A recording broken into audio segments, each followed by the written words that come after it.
हमने आपको अपनी काफ़ी वीडियोस में बताया है, अगर आपके पास में कोई बैंक एनबीएफसी की रिकवरी एजेंसी गलत नोटिस भेजती है, फेक नोटिस भेजती है, गलत तरीके से आपसे बात करती है, आप उसको कैसे ट्रीट कर सकते हैं, कैसे आप बातचीत कर सकते हैं। लेकिन कुछ बैंक और एनबीएफसी ऐसे भी होते हैं जो आपको जेन्युइन नोटिस भेज देते हैं और जेन्युइन नोटिस आने के बाद में आपका पूरे तरीके से दिमाग खराब हो जाता है, आपको समझ में नहीं आता है आपको क्या करना चाहिए। आज की इस वीडियो में हम इसी विषय में बात करेंगे। आप लोगों से रिक्वेस्ट है, वीडियो को आप बिल्कुल भी स्किप ना करें। अगर आप वीडियो को स्किप करते हैं, आपको पूरी जानकारी इस वीडियो में नहीं मिल पाएगी। वीडियो स्टार्ट करने से पहले हम आपके लिए एक बहुत अच्छी सर्विस लेकर के आए हैं।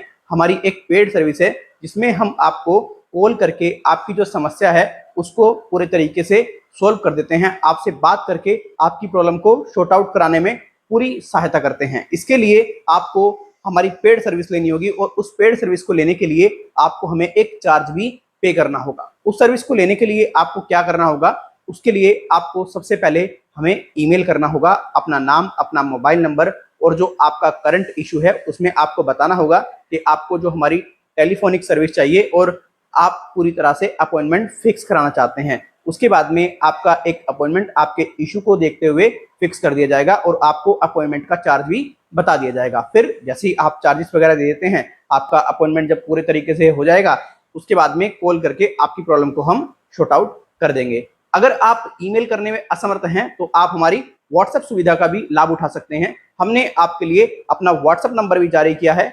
आप व्हाट्सएप पर अपना नाम, अपना मोबाइल नंबर और जो आपका करंट इशू है वो भेजें और बताएं कि भाई आपको ये समस्या है प्रॉपर तरीके से और हमें टेलीफोनिक के लिए बात करने के लिए अपॉइंटमेंट चाहिए। ये चीजें वहां पे लिखेंगे तो आपको अपॉइंटमेंट मिल जाएगा और आपको प्रॉब्लम को जो है सॉर्ट आउट कर देंगे हम लोग ऑन कॉल। ठीक है, तो चलिए अधिक समय न लेते हुए स्टार्ट कर लेते हैं हमारा आज का वीडियो।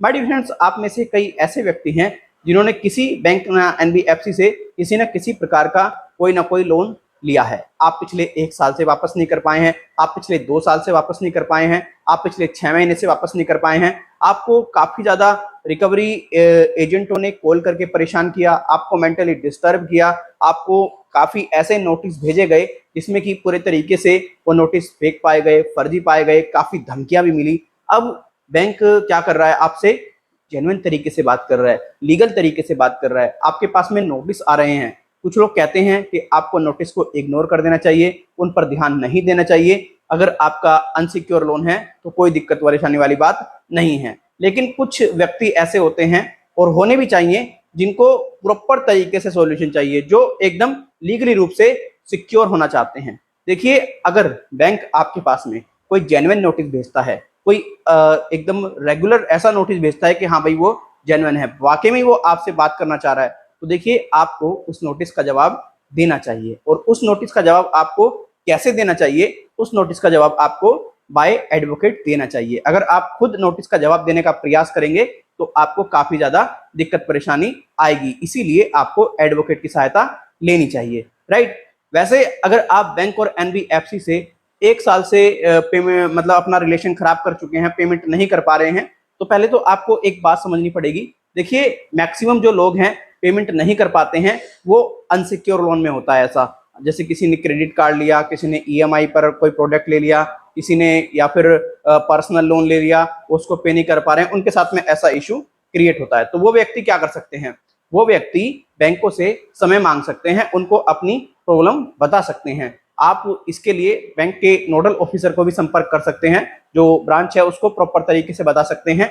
आपके पास में ये बेहतर ऑप्शन है। आपको क्या करना चाहिए, इसके लिए आपको एक ईमेल करना चाहिए बैंक को और बताना चाहिए कि देखिए मेरी ये परेशानी है प्रेजेंट में और अभी मैं मतलब पे करने में पूरे तरीके से असमर्थ हूँ और मुझे या तो मेरे लोन को आप रिस्ट्रक्चर कर दो, कोई मतलब ज्यादा टेन्योर दे दो प्रॉपर तरीके से, मेरे लोन पर मुझे कुछ राहत दे दो तो बेहतर है, अन्यथा भाई मैं तो अभी पे नहीं कर पाऊंगा। मतलब काफी ऑप्शंस आपके पास में हैं। और ऐसा नहीं है कि बैंक आपकी प्रॉब्लम को सुनेगा नहीं, बैंक आपकी प्रॉब्लम को सुनेगा, क्योंकि बैंक को ही पता है बंदे का अनसिक्योर लोन है, अगर हमने ज्यादा कोई चीख पटाख की तो हमें ही नुकसान है। तो इसीलिए बैंक नहीं चाहेगा आपको परेशान करना, नहीं चाहेगा अपने पैसे को डुबवाना। तो यही सारे ऑप्शन हैं। बहुत से लोग ऐसे होते हैं जो लीगल नोटिस का जवाब नहीं देना चाहते हैं। तो देखिए, बैंक सोचता है कि यार ये कहीं 420 तो नहीं कर रहा, ये कोई फ्रॉड तो नहीं कर रहा, ये कोई फर्जीवाड़ा तो नहीं कर रहा। तो आप अगर पॉसिबल हो तो मैं तो यही कहूंगा, लीगल नोटिस का जवाब एडवोकेट के थ्रू दें। खुद ब खुद आप मतलब एडवोकेट ना बने, खुद ब खुद आप लीगल नोटिस का जवाब न दें। और अगर आपकी पर्सनल कोई ज्यादा ही बड़ी परेशानी है तो आप बैंक को रिटर्न में एक मेल कर दें, नोडल ऑफिसर को भी बैंक के, और जो बैंक के आला अधिकारी हैं उनको भी सूचित कर दें। तो आप प्रॉपर तरीके से सिक्योर रहेंगे, लीगली रूप से भी और तरह से भी, राइट। बाकी चवन्नी छापों को तो आपको कोई रिप्लाई नहीं देना है, चवन्नी छापों को तो आपको इग्नोर करना है, कोई दिक्कत परेशानी वाली बात नहीं है। देखिए, आपको एक बात समझनी होगी, आपके घर पे जब भी लीगल नोटिस आता है ना, वो बाय पोस्ट ही भेजा जाता है। ईमेल पर बहुत से लीगल नोटिस फेक भी पाए गए हैं, व्हाट्सएप पर नोटिस फेक पाए गए हैं। तो उन नोटिस पर आप ध्यान न दें। जिस नोटिस में खुली धमकी लिख रखी हो कि हम आपको 420 में फंसा देंगे, हम ऐसा कर देंगे, हम ये कर देंगे, हम वो कर देंगे, सीधा समझ जाओ भैया रिकवरी एजेंट ने नोटिस भेजा है और कुछ नहीं है। बैंक जब भी लीगल नोटिस भेजेगा वो आपको बताएगा कि भाई ये बात है। मतलब बैंक जो करेगा ना, जेन्युइन तरीके से काम करेगा, वो ये चवन्नी छापों की तरह काम नहीं करेगा। इनका क्या है, ये इंसेंटिव बेसिस पर काम करते हैं। जितना इनका बेहतर मतलब रिकवरी होती है, उतना इनको बेहतर इंसेंटिव मिल जाता है। उस चक्कर में ये लोगों को गाली गलौज करना नहीं छोड़ते हैं। जनता का इन रिकवरी एजेंटों ने खून चूस रखा है। देश के अंदर युवा पूरे तरीके से आज की डेट में बैंक और एनबीएफसी के जाल में फंसा हुआ है, और इस जाल से निकालने के लिए हम बैठे हैं, आपको प्रॉपर तरीके से हेल्प करने के लिए, गाइड करने के लिए। तो आप प्रॉपर तरीके से समझ गए होंगे, अगर आपके पास में जेन्युइन नोटिस आ जाए बैंक और एनबीएफसी का तो आपको क्या करना है।